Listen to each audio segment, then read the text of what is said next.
All right, ladies and gentlemen, and we are live with our second show of the week.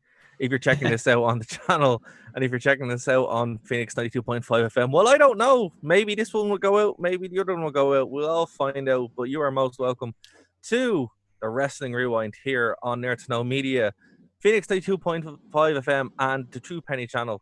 Dave, you're back from the dead. Back from the dead indeed. It's a great day for wrestling, everybody. Welcome back to the only show hosted by fans that don't hate wrestling. Full disclosure, I totally thought Dave fell asleep yesterday, and I was like, I'll just do the show and he might wake up. And it turns out I got the day wrong. So you guys get two for the price of one. But look, as cool as it was to do a fan submitted thing, I just hope the next fan submission isn't something that is that has something to talk about, because I was watching this going, where's the talking points? Like, what are we supposed to take away from here? Because I just didn't know. But yeah, guys, that's over on the channel. And it's also up on the True Penny channel. He got that up super quick. And the cool thing about it is there's also a segment from myself and Bryn from a couple of years ago, and an interview with Matt Hardy from a couple of years ago that I don't think is on the channel yet. So do check that out. I'll post those segments individually on our YouTube channel, of course. But yeah, so that's what's going on now. But this is show 34, I believe. Sure. Yeah, I think it is. I'm just going to double check. Yes, it is show 34. Whatever. Yes, it is. Whatever it is on the channel, that's what we're on. And we're going to look at something very, very cool. And here's something that I want to do kind of going forward. It's August now, Dave. So it is August. It's SummerSlam season. Yes, it is. And you still haven't seen a lot of these shows from the Attitude Era. So no, I love not knowing the results going into them. I like actually watching old shows, but always being surprised because I'm still caught up in the what's going to happen part of the match. Oh yeah, and SummerSlam 1998 is our kind of rewind show this week, so we're gonna look at that in in due course. But guys, if you're in the chat, let us know. Speak up. You're obviously more than welcome. And look, if there's a show you want us to cover, let us know in the chat as well. It's the best way to do it, honestly, in the comments. But also, nerdtoknowmedia@gmail.com, nerdtoknowmedia on Facebook, Twitter, all that good stuff. nerdtoknowmedia.com in general for all that stuff. We are building out some more changes are coming to the Twitter and stuff like that. So bear with us while they're happening. But for the meantime, the best way to reach out is directly via the YouTube channel or by email. So it is what it is, right, Dave? So absolutely. I'm so excited that I get to do my Dave React segment. When you weren't nervous. When you weren't on the show like yesterday, I was like, oh man, I had these ready to go. And anyway, so here we go. Here we go. So I have two for you this week, right? All right. Actually, I have three. I have three for you this week, right? Oh, a triple threat. Okay. Yeah. So which one is real, right? Oh no. Which one isn't? I don't know any rumors this time. No, last time I kind of was able to suss it out. I'm not sure. This is great. Okay. So the first one concerns Marty Jannetty, right? So I might have seen this. So this week, has Marty Jannetty allegedly been outed as the leader of a drug smuggling ring, admitted to killing a guy, or admitting to be a hitman? Oh, I don't know if it's two or three, because one of my friends actually texted me with a screenshot of Marty Jannetty's Facebook page and said, did Marty Jannetty just confess to killing a guy? And I'm not sure. So I guess I might have to go with, did he? I mean, is that what we don't know. So, okay, so it was number two. And he went on one of his unfortunate social media tirades where he said, this isn't the first time that I made someone disappear. Right. Heavily implying that he killed someone when he was like 13. Now, to be fair, the guy who he allegedly killed was an abuser or something like that. Yeah. When he was a kid. So it's like, all right, it's a federal case now, and looks like the police are being involved. Oh, so this is really going somewhere. Yeah, this is really going somewhere. Yeah, this is really a thing. And yeah, so that's what's going on now with Marty Jannetty, and the police have said, hey, look, if anyone knows, let us know. We're going to give priority to active cases, because this is from 1973 and they don't really have records that go back that far. and you have no missing cases from that year. But it's just kind of like, wow, man, what a thing to just casually say over Twitter. So yeah, man, just think. Shawn Michaels didn't get the rub, and it was Marty Jannetty. What a different world we live in. Yeah, there you go. Okay, number 2. All right, Chris Jericho. Chris Jericho breaks quarantine to go on a binge in New York. Okay. Chris Jericho. Sounds like Jericho. Chris Jericho does a gig with no social distancing. Chris Jericho puts over Orange Cassidy in a match. And then regrets it. Publicly regrets it? Yeah. That one's so specific. I have to go with number 3 just because it's very specific. The answer is number 2. Oh, no. Where did you do the show? So there was a show, I think it's in South Dakota, with a bunch of bikers. And I don't know. Sturgis, was it? Sturgis, yeah. So loads of fans when they did it. Okay. But Jericho's come under a bunch of fire for, having no social distancing and no one wearing masks. Now, obviously, he went and said, hey, look, they wear. But you watch footage from Sturgis and you're like, bikers don't really seem to care. So it just kind of is what it is. But yeah, that was the thing that happened. And then he went and had his match with Orange Cassidy, which I haven't actually seen yet because it's Wednesday when we're recording this, but it hasn't happened yet. Oh, wow. That's good for Jericho. Yeah, I like Jericho. What else to say? It's funny because the show that I did yesterday, I pretty much put over Jericho for 20 minutes. So it's like, let's have a bit of fun now. Please don't block me. Please don't block me, Jericho. Come on, block him. Nah, his band blocked me, so I'm still gonna give a bit of. I mean, his band's the one that did the gig, and all I'm hearing is you trash talking them for not social distancing. So I don't see how you're gonna get out of this. Yeah, I'm digging the hole a little bit bigger, right? Okay. Oh wow. Okay. And number 3. Number 3. What are we gonna say? Right. Antifa show up and cut a ring down, and then they throw a block through the door and then walk away and celebrate. Antifa show up and attack one of the main WWE talent, or Raw Underground features its first female competitors. Wow. I don't know. I don't want it to be number 3. I don't want it to be.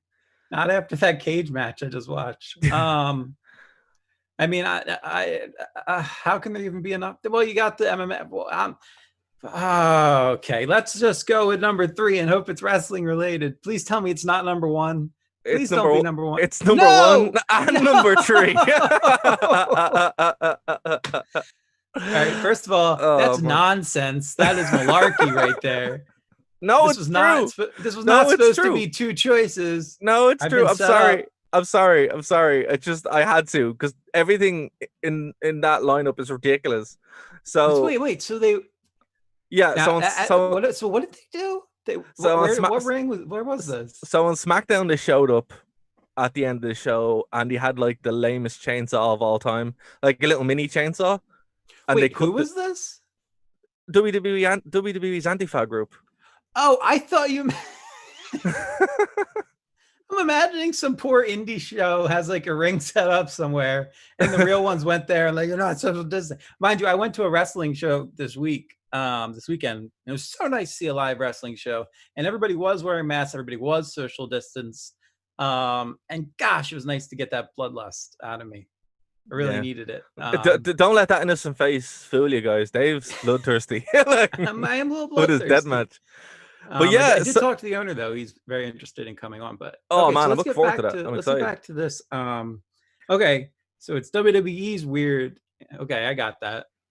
Hold on, what's their actual name? I think Retribution. That's the one. So Retribution is what they're called, but they're still coming out wearing black, and they haven't really said anything yet. We don't really know what's going on, but they decided to attack the ring, which made no sense. And then they cut the ring ropes and then did it. But the worst thing about it is it's not even what they do. It's the fact they did this little celebration afterwards, which is really cringy, where they're all like, yay, and they clap hands and high five. It's like, oh my God, just please stop doing it. Just don't say anything. Just be a badass, And it's just like, no.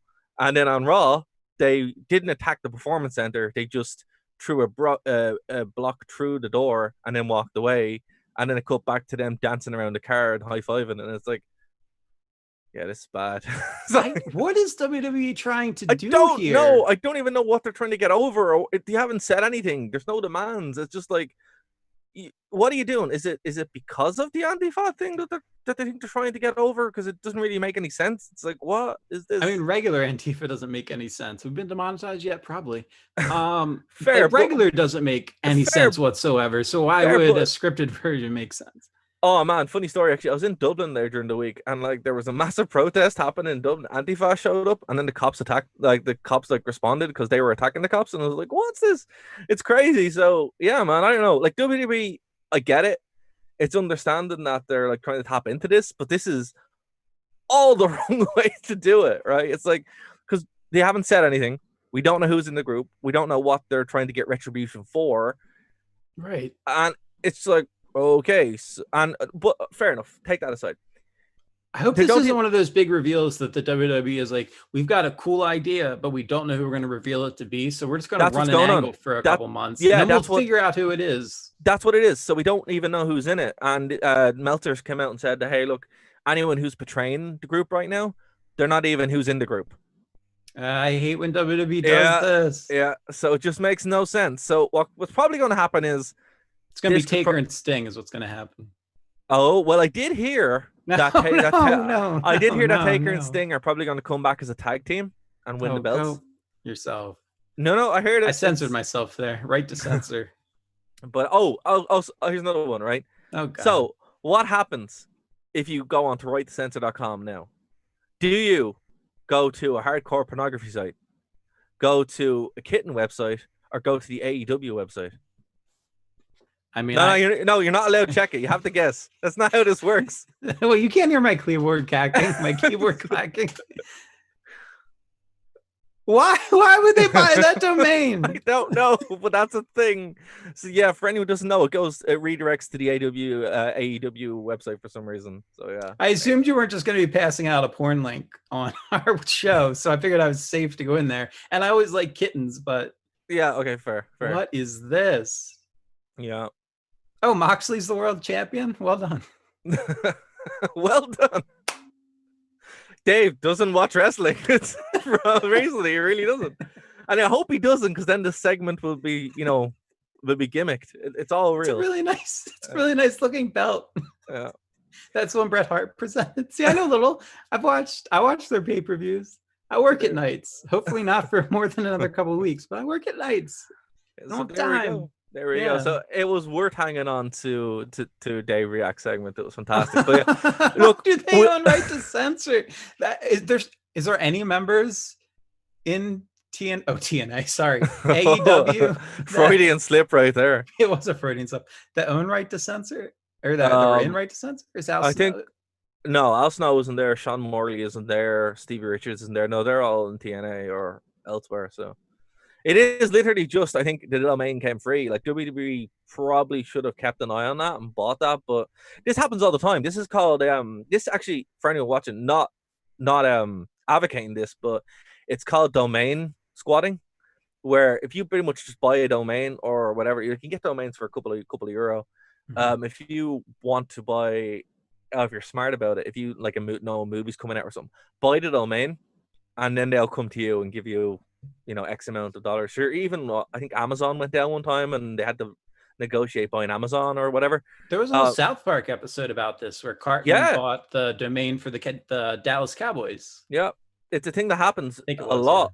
Yeah, but here's the thing, like the domains that we use, obviously, we have. I'm mixing up shows. That was a totally different show, but that was the site.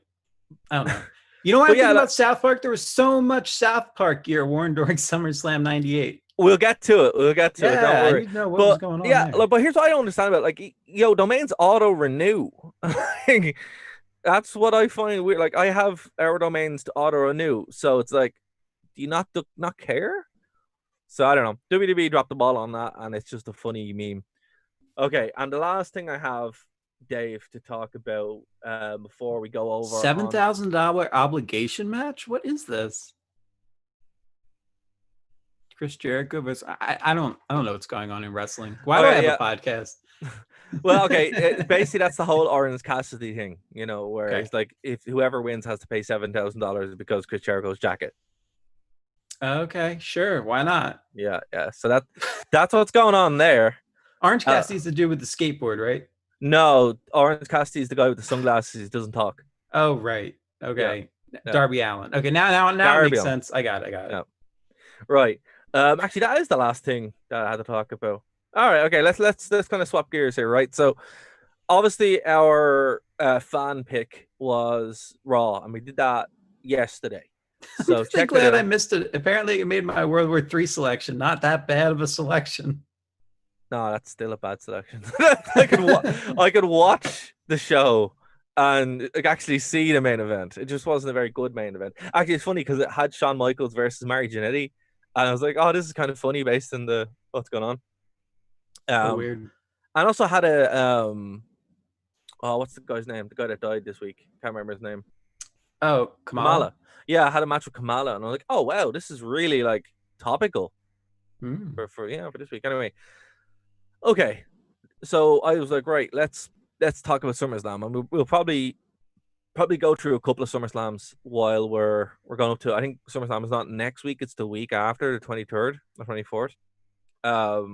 It's whatever that Sunday is. I know I'm shooting a video that Sunday and Monday, so I'll be awake. So we're probably going to review that then. But I mean, I got to pay some attention to modern wrestling. I guess we're definitely in a performance center. There's no chance of a crowd at this point. Well, it's still talk about being on a beach or talk about being on a boat. We don't know yet. Oh, right. They don't want to do it in the performance center. They don't want to do it in the performance center. Okay. So they either want to copy Jericho or they want to copy the UFC. Yeah. So I'm just like, right, we'll find out. Or a beach wouldn't be a bad idea, to be fair. Like, no, Fight Island's working out pretty well over in United Arab Emirates, I think it is, or Abu Dhabi. What kind of world are we living in, man? I don't know, man. I don't know what's going on at all. Why do you think I'm living in the past on the Wrestling Rewind? Fair. Times are happy. I said, well, that's it. Times are happy, and what's great about 1998 and 1999 is you're probably not going to get a bad show or a show that doesn't have some noteworthy stuff in it.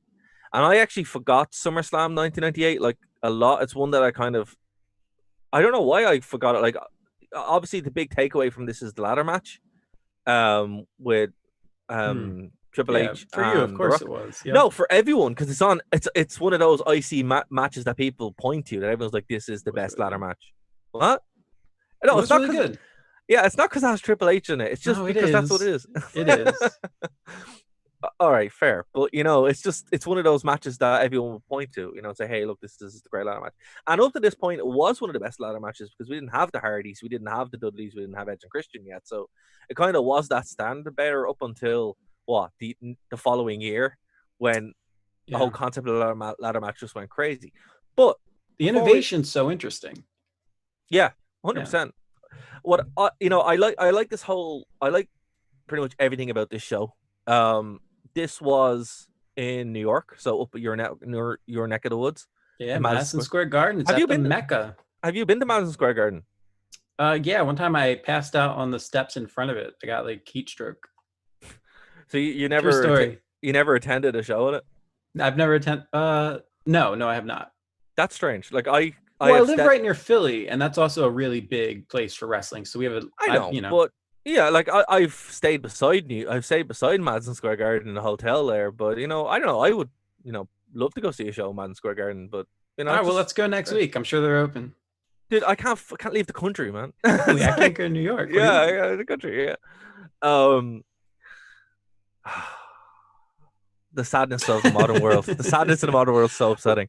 That's something I love, though, about these 1998, 1999 shows that we're doing is it's almost like living in an age of innocence because these are all pre 9/11. And if you're younger and you're listening and you're going, yeah, well, whatever, we get it. That was something in history that happened. But for us, it changed the world so fundamentally. Yeah. Like, it's funny. Like the first couple of times I went to the States, it was like, hey, are you gonna go see the mouse? And we're like, yeah, because we were like, what, 8, 9, you're like, yeah, whatever. And then you go over and visit my uncle and stuff like that. And Yeah, and then after 9/11, it's like, proper interrogation. So I missed the world pre 9/11, man. It was a much better time, like A in lot, every a lot way. more innocence, and Yeah. just, I don't know, harkens back. I don't know, whatever. It does feel that way. Like it's weird. Like it's 2000. I was over in the States in 2000, like in August, Mm-hmm.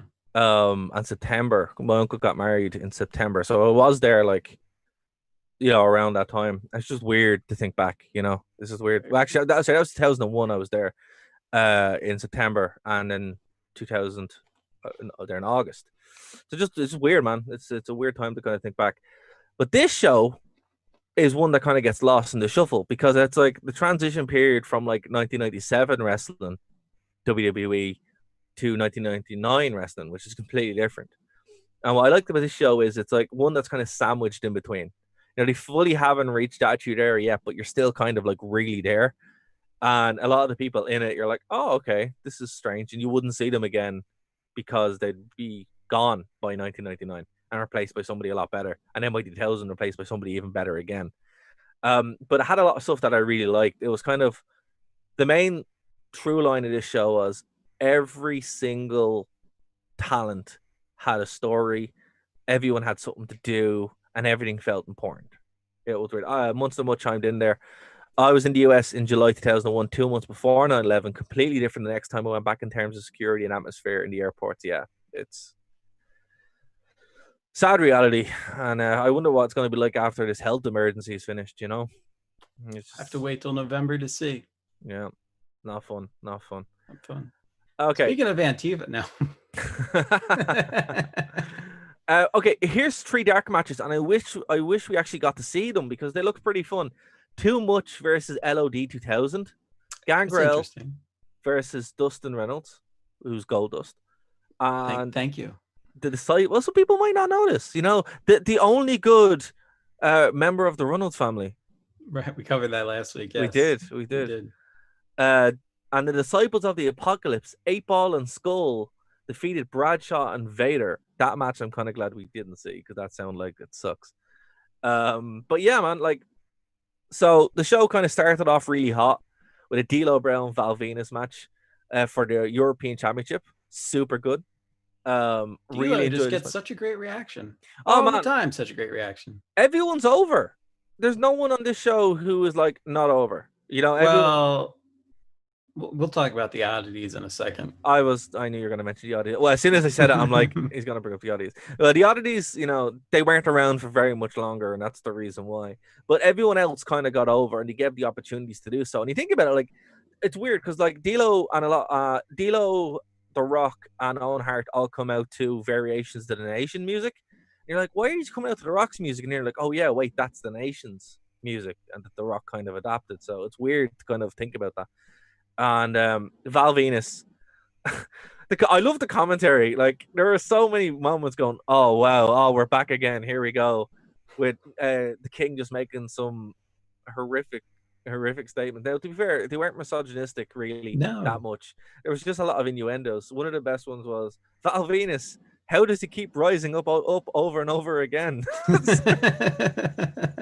You're like, oh my god, Jerry. I think I'm starting to get like some cognitive dissonance to the commentary. Yeah, where I just accept it. Like I'm trying to think which match it was.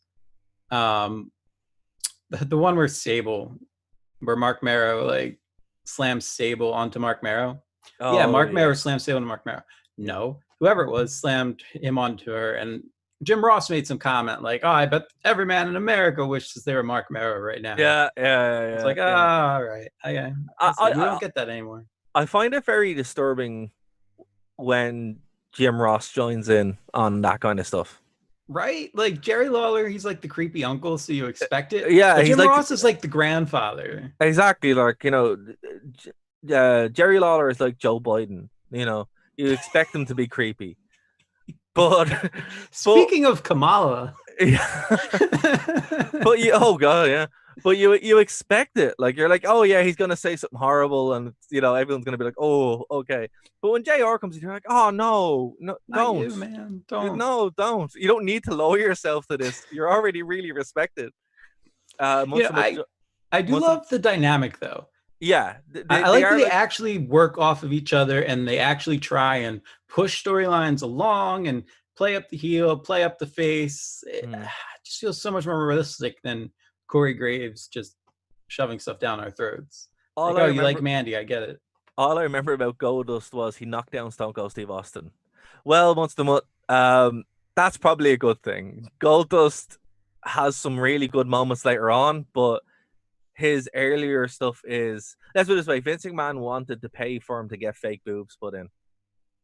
True story. A true story, and True story. that's why he left WWE for a while, because he's like, I'm not doing this. But then we'll come back and have a great run with Booker T, and it was just hilarious. So yeah, it's wrestling was weird around this time, and Goldust is a very interesting character. That yeah, it depends where you want to go with that. I mean, I But just loved him going to WCW and being like, I'm not wearing a face paint and mask anymore. It might have even been TNA. I got him confused. I'm not doing this anymore. I'm tired of it. And then the next week he shows up and he's back he's in wearing, face yeah, paint. yeah. It's like, what are you doing Everywhere there? he's been, he's wore face paint and a mask. I have to say, I loved him in TNA when he was like really out of shape as Black Rain, and he was Black Rain, right? and he was Where was he tagged seven? Was he seven in seven in WCW? WCW, yeah. Okay. And I know what I'm he talking about, guys. I'm qualified for this show. but what I loved about it was he was like horrifically out of shape, but he was tagged with this guy who was called Relic, and Relic is killer backwards. And I'm like, this is the cringiest thing I've ever seen in my life. What is going on? Yeah. Oh That's man. Oh, you know funny. what? We're gonna talk about Hard Justice 2007 at some point. Oh, So of course we are. that's coming. I always Brings back remember being memories. really out of shape, especially compared to Steve Austin or Triple H. Well, yeah, that's yeah, yeah. See, like Goldust was never really known for being like a great worker. It was more just the weird stuff he'd do in the ring. So, it is what it is. Yeah, he is a great worker, and Vince He Russo wrote is. some great stuff for him to Yeah, make the yeah, character get over. yeah. And It he did just get over. it's surprising for the times. His is a character that would fit better, I think, nowadays maybe than during the Attitude Era.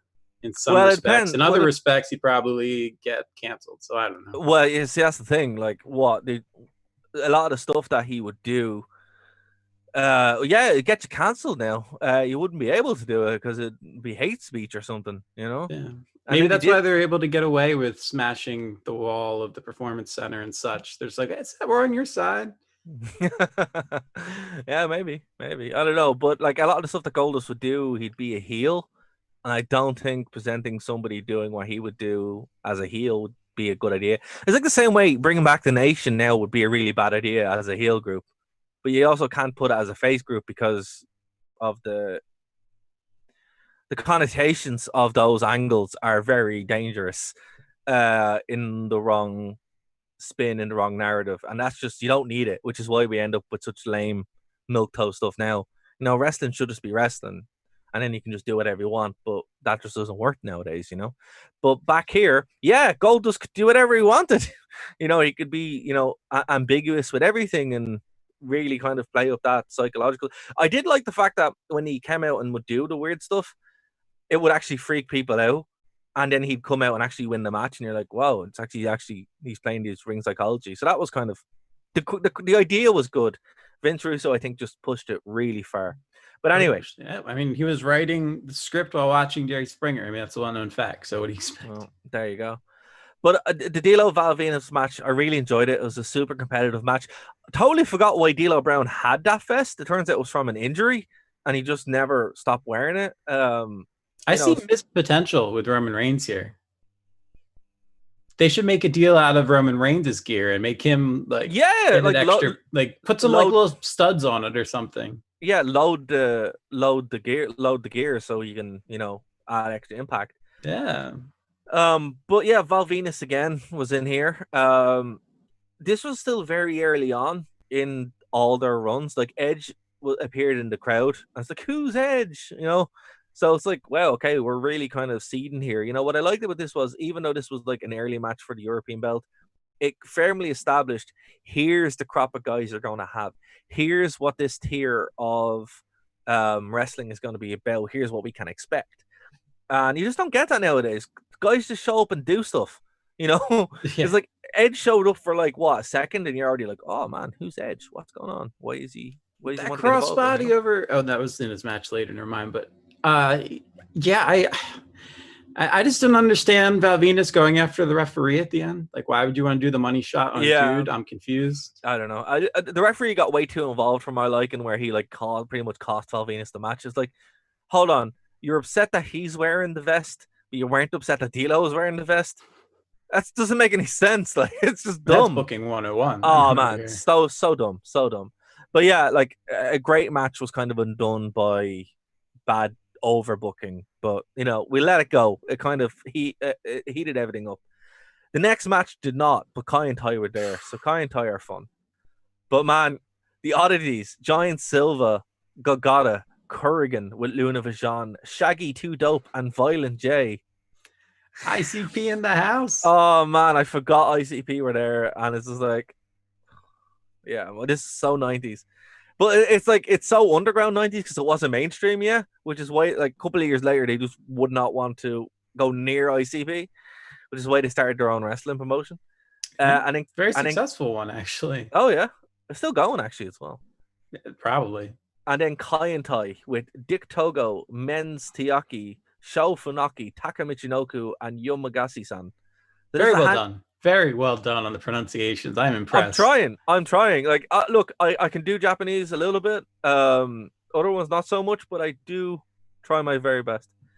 A handicap match that the Oddities won, and it wasn't very good.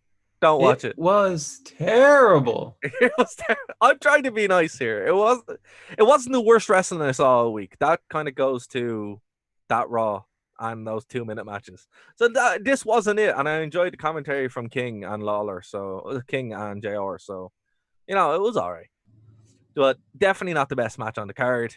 Probably the one match I'd say skip and forget about very quickly. The next match was a hair versus hair match. Now, here's what's interesting about this. I actually forgot when Jeff Jarrett got the short haircut, because anytime I'd watch him, he'd have the long hair. But you knew he was going to lose on this. You usually know when someone's going to lose the hair versus hair match because one of the lads is going bald, like aggressively. But also, you know, if it's like in Punk's case, Mysterio wasn't going to lose his mask. So, well, again, he just wasn't going to lose the mask. So, you know, it was pretty clear. If I had been watching this in 1998, I wouldn't have known really who would have lost, because it could have went either way. Because it wasn't like Jarrett was going bald. He obviously hasn't. And they didn't really kind of do that gimmick shift until a couple of weeks later, when he kind of went a bit more serious with Owen Hart. So, I don't know. What did you think about this? Like, this, obviously, and then the setup on Heat, where he shaved Howard Finkel's head and that kind of stuff. You're like, oh yeah, there's no way he's winning this one. This is obviously a thing. But a setup to it actually left a lot of questioning. Yeah, I was surprised that they didn't show more of Howard Finkel getting his hair shaved. I didn't even know that happened until the match, and maybe that's better because it left it more open for me. Well, it happened on Heat. It happened on Heat. Like, one thing I miss about current WWE, and say what you want about the pre-show. The pre-show's BS in my opinion. I don't like the WWE pre-shows. Bring back Heat, because Heat would actually have stuff on it that would directly impact the show. And we're not talking about like, oh, someone wins the hardcore belt. I mean, like, literally, stipulations for WrestleManias at main events would be done on Heat. Absolutely. The lads would be there and do things, and that's what I miss. I'm probably the only person in the world that misses it, but I dearly miss Velocity on Saturday nights. There was about a 1-year window where I only watched Velocity because that's where Paul London wrestled each week. He had a match. And AJ Styles and all that kind of stuff were all on Velocity. But I mean, London was there every week. Him and, wasn't Jimmy Wang Yang yet, but who would become him. I mean, they were killing each other and putting on 4-star matches on a weekly basis. It was really fun to watch. And that's the guy that got me back into wrestling, was London. So I really do miss those shows quite a bit. But like, what I mean, main event doesn't do it for me. Look, I'm not talking about, this is a uniquely Attitude Era thing that they've kind of lost, where it actually goes into the show itself. Yeah, they've lost sight of it. Like, you don't need more wrestling. Ironically, wrestling doesn't need more wrestling, right? Wrestling needs storytelling and arcs and stuff to make sense. And when I watched the pre-show, the reason why I skipped the pre-show nine times out of 10 is because it's 2 hours, nothing happens, and it's filled with interviews. Still do your interviews, but have what? Who's the main star in WWE? I don't know. Have Bray Wyatt. No, I can't have Bray Wyatt. See, Seth? this is have Seth come out and say, look, tonight's match is going to be an ODQ match, and here's why, and then attack someone. There you go. You have Heat coming in. People are going, oh my god, you see, and then they can play it back, because what they used to do around this time is they'd play back stuff from Heat, so you'd actually watch it. When Heat lost its kind of its power, I suppose, is when they went away from that, and you just have jobbers showing up. It became like main event. Right, And exactly. yeah, and I miss, and that was never the appeal of Sunday Night Heat. Sunday Night Heat was the last kind of chance to really buy into the show, where it's like, hey, look, it's coming up this way. You don't want to miss it. Here's why. And what I used to love as well, they stopped doing it, which really bugged me as well. In the last point of it, the Heat used to take place inside the arena. So if it was a WrestleMania, it would take place inside the WrestleMania arena. They used to then tape it on Raw, like after Raw. It's like, this is not Heat. This is just garbage here, you know? Yeah. So that's what I miss. I thought that was great. And this is an example of it. Like, obviously, you didn't have to watch Heat, but by watching it, it added so much to it where you're like, oh man, Jeff Jarrett's such a jerk. And Dennis Knight is such a jerk. Let's go and, cheer for X-Pac more. And then obviously he came out with X-Pac and, was wearing the DX shirt and everyone had a good time. So it was a very, very good match. How many times have there been a hair versus hair match where, and yes, it was a good match. X-Pac did some awesome flying heel kicks, I thought. But and Jeff Jarrett was fantastic too. You forget how good of a worker the man is. He's really decent. Oh, phenomenal. And yet another guitar gets smashed. But how many times do we have to watch a guy get his head shaved and they don't realize that you need to trim it with the shears first and then go for the clippers? Like they always get jammed and broken. When they took that out and it was a little battery powered one from the late 90s, I was like, there's no way. There's no way this is cutting Jarrett's hair. No way. It's just what they should have done. And I know you can't have the spectacle of it in the ring, but they should have hard cut to doing it backstage later on in the night, where Jeff Jarrett ran back and then all the lads attacked him and then they did it that way. The same way they did it with, sorry, my hand is there. Same way they did it with Kurt Angle and Edge from Judgment Day a couple of years ago, like 17 years ago. It was like started in the ring, but then finished backstage. Yeah, it finished on top of the stage, but it kind of went around and carried you through the whole night. I think that would have been more impactful, and they also could have got around that limitation. But yeah, like, look, hair versus hair matches, how often have you seen them where that happens? And I think they kind of learned, here's how you do them. But yeah, it was kind of funny to just see the clippers like not work and then just break and then just have to cut the hair and then they drag them off. It was what it was. It was a fun little show. It kind of revamped Jeff Jarrett. Like, he'd come out and be way more serious now after this. He'd start having, in my opinion, the best run of his career outside of TNA.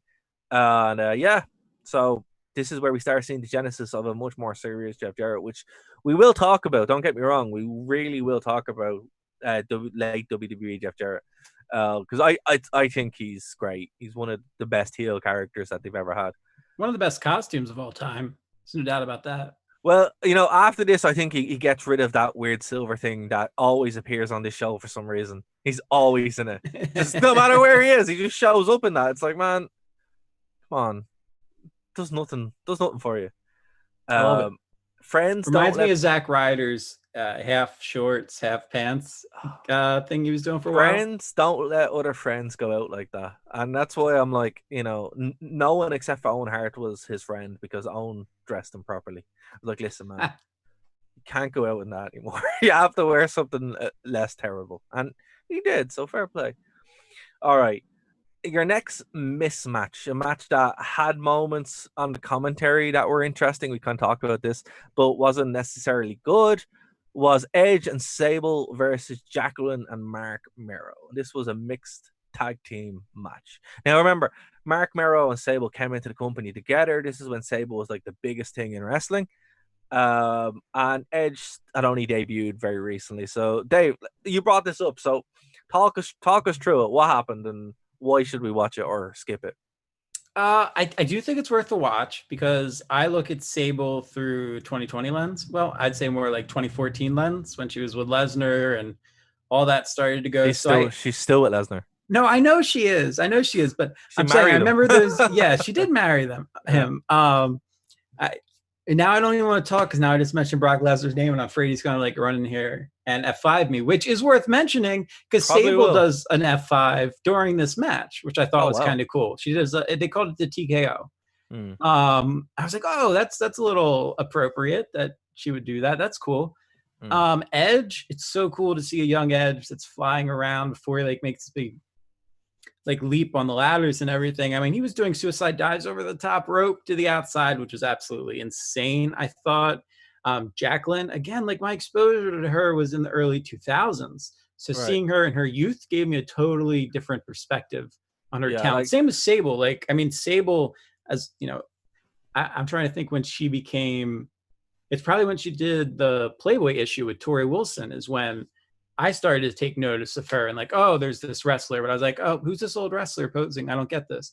So when you go back in time, it starts to make a lot more sense and a lot of strength, a lot of cool double team moves between her and Edge that I like. well, what's interesting about this is just before the women's division becomes kind of a joke. Yeah, they were actually doing stuff. They were actually doing stuff, and that's what's interesting about 1997, 1998, that it kind of disappears late 1999 after the evening gown pool match at Armageddon 1999. You're like, okay, women's wrestling is kind of done for a while. You get a lot more evening gown matches as well. My favorite was the lingerie match. Yeah, lingerie matches and the The brown lingerie pants match that matches. had to be changed to an evening gown match because one of the divas' breast implants had burst. So Yeah, they couldn't it's they couldn't take any moves for that match, so they had to redo the gimmick for it so they wouldn't take impact. Ridiculous. it sucks because it's like this was wrestling for women for a long time in WWE, and it would kind of be it would be worse in WCW.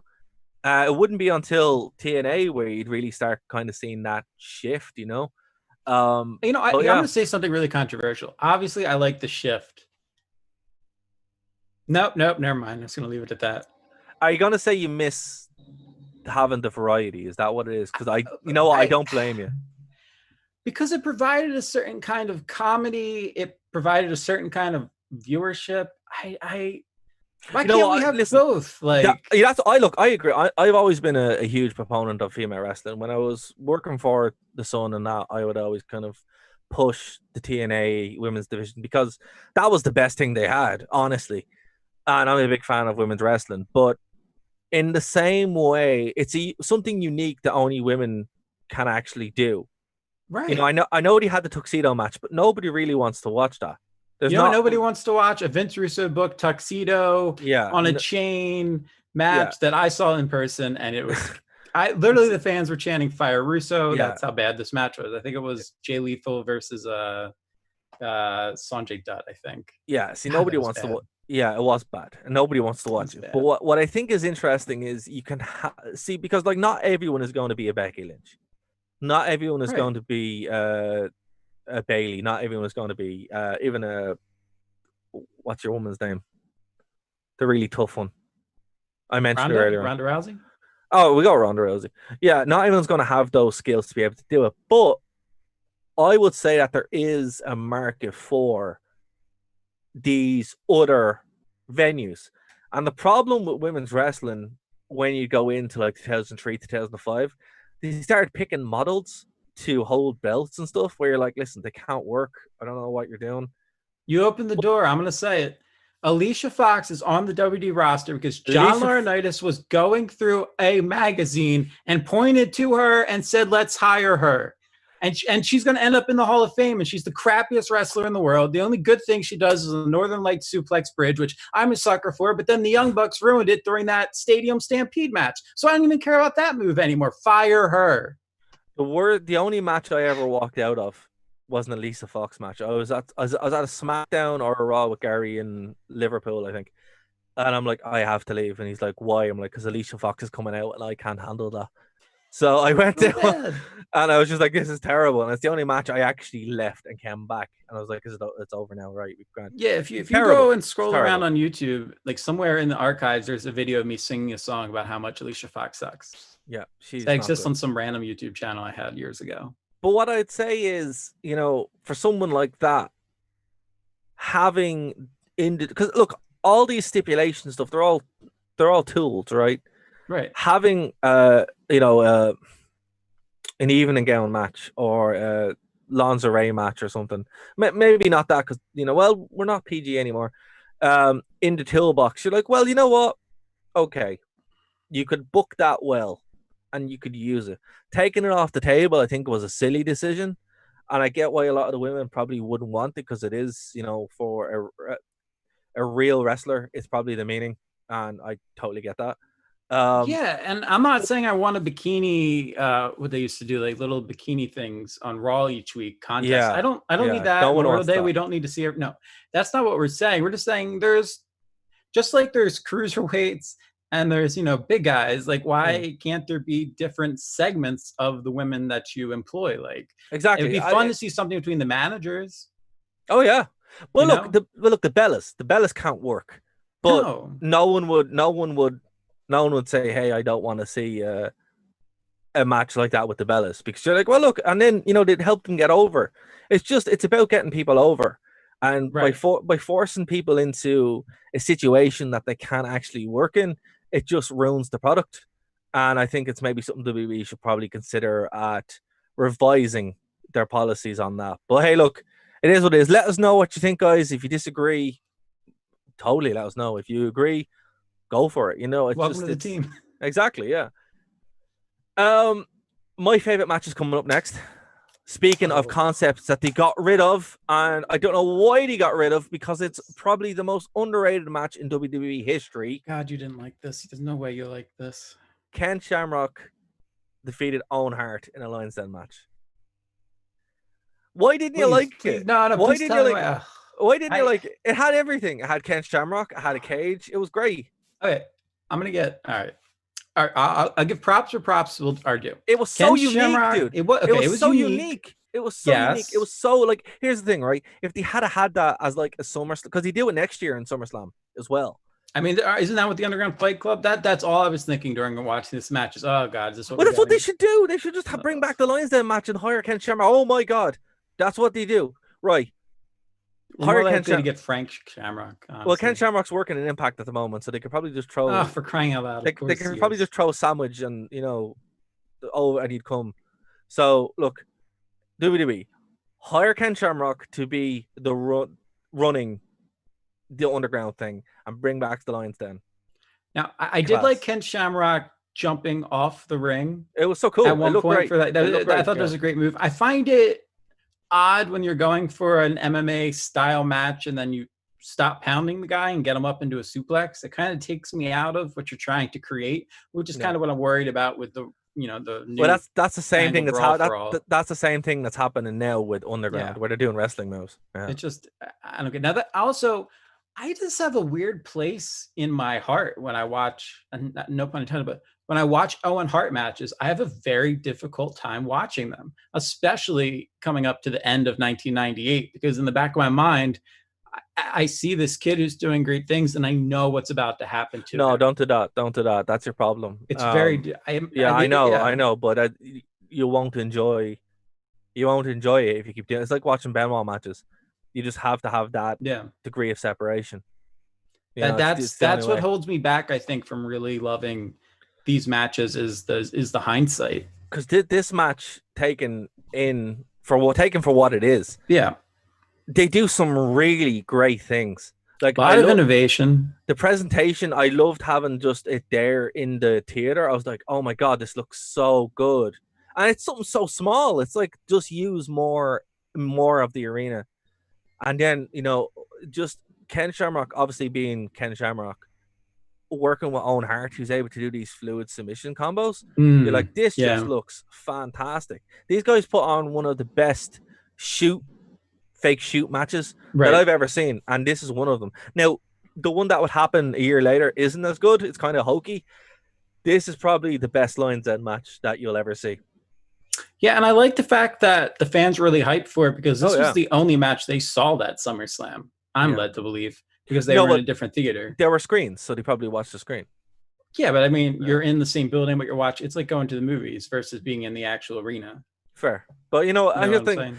to be honest with you, if I was given the choice, I'd actually would rather watch this in there because that's something you would never see. Oh It's yeah, such a right. unique way. Over Yeah. Triple H versus The Rock on a ladder match. Yeah, no, I believe you. You're not making stuff up. Okay, fair. The New Age Outlaws in a handicap match defeated Mankind because, of course, they did. Of course they did. I'm Poor so Mankind. disappointed that they could not get their intro out, man. That's No, my favorite part. Mankind got battered in this so badly. He did. He did, and the Outlaws were horrible to Mick Foley. Look, I know it was work and stuff, but if I was Mick Foley nowadays, I'd really hate Billy Gunn and Road Dogg because they beat the heck out of him a lot in 1998. And it's kind of sad, but Kane no-showed this, and they made a whole big song and dance out of it. Not a very good match, a quick 5-minute match. Yeah, was what it was. What was up with that dumpster? What was that? Oh, why was Kane in the dumpster? What was going on there? That's a callback to WrestleMania where they had a dumpster match with Chainsaw Charlie. We will watch that. We will watch WrestleMania 1998 because that's a callback. Yeah, we will. The glories of a dumpster match, something that we don't see nowadays. That is on the list. I couldn't tell from the way the camera was cut if like Kane had been in there the whole time, if Foley got out and switched places with Kane so they could do the sledgehammer spot, if he just moved out of the way for the sledge. There was good camera work, I guess, because I was trying to figure out the production of it, which led me into the whole, okay, this is kind of neat. I missed that Kane. I missed that version of Kane, I will say. That version of Kane is my favorite version. He's so menacing and so maniacal where everything you buy, you're like, this is a big deal. And then as he was overexposed, he becomes less of a big deal. And this is still when he's, Monster Kane. Next one, one of the most famous ladder matches of all time. The gold standard of a ladder match up until like literally a year later with that's why the Hardy boy. Have you seen the Hardys Edge and Christian match from No Mercy? Of course. Yeah, like literally that was, I remember watching that live and that fundamentally changed what people thought a ladder match was. Up until this point, this was the go-to ladder match. So it's one I've seen hundreds of times. It's a great match. I kind of forgot the DX band walk Triple H down to the ring. Thought that was cool. It is the cool. crowd didn't seem to have any idea why it was happening. No, they did not. But the editing was pure bonkers, quite frankly. But I was chuffed by it. I will weird editing on the network for X-Pac's entrance too. Actually, yeah, they just showed the video like way too, and I think that is because something must have happened live that they wanted to get rid of, but they showed the video way longer than they should have. But this match was pretty good. It was what it was. This was just before they both broke. This was their kind of coming out moment. The Rock was about to be elevated in Deadly Games. A couple of months later, Triple H obviously would get his chance at next year's SummerSlam, where he'd, cripple Stone Cold Steve Austin basically and start a great feud. We will get there. But this was the point where you had the passing of the guard, really the passing of the torch. Triple H and The Rock became superstars after this match, and it's in hindsight, it's weird to see. In context, it makes sense, but afterwards, I don't even think anybody there realized exactly what they were watching. And it's a match. It's a match that holds up. It's great. It's a fantastic 26 little minute match. I thought so too. I loved all the spots that they did. I thought they all flowed well together. The Rock oversells like The Rock oversells, and that's just Rock. So I love it. Triple H in pants, weird sight. Yeah, definitely it's crazy. Weird sight. I always forget that early Triple H, would wear that. So yeah, I don't know what's happened to my voice. You're welcome, listeners. And then the main event, kind of a disappointing main event. The best thing about this, I suppose, is Austin smoking skull belt, which is, I don't know. I like this match actually. I liked it too, but it didn't really have the. It's weird when I was talking with Austin. He said, he never had the match with that he wanted with Taker at WrestleMania, and that's true. He always would kind of feud with the Undertaker at SummerSlam and summer months. That's when he so fully loaded SummerSlam Unforgiven. That would be the big feud or King of the Ring or something like that. It would never really be a WrestleMania tier event. So it's always kind of, it's one thing that I don't know why they never had the big blowout match, but then going back and watching this, it was a decent match. But nothing was really done. There was no real kind of, nothing was finished, right? There was no real finality, which I think is the problem. We're so used to SummerSlam being the WrestleMania of the summer. At this point, it was just a pay-per-view that happened at the summer, and that's kind of what this match felt like. It's, I was obviously happy to see Austin win because but I don't think it didn't have that big match feel, if that makes sense for me anyway.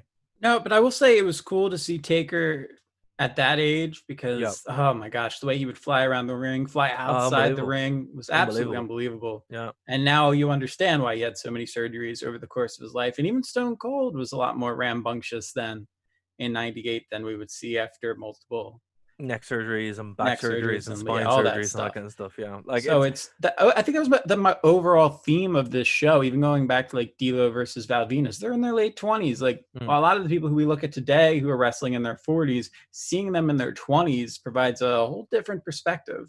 And I also liked Taker doing the respect of handing the belt over because it was clear, Taker's already the locker room leader at this point. Yeah. So I thought that was a cool little moment. It was cool. Like Taker, this is before he'd go satanic cult leader. This was still just, he's just the dead man. Oh, I did love that outfit though. Oh yeah, man. Like, he gets very interesting with his wrestling attire and stuff like that. It gets kind of cool. And you can see why he transitioned into the American Badass like 2 years from this, because he hits the point where it starts to get silly in 1998. And it's like, okay, we're kind of done with this. But yeah, look, overall, if you haven't seen SummerSlam 1998, as someone who hasn't seen SummerSlam 1998, what would you say and what were your takeaways from it? I would say that it's a really skip the oddities match.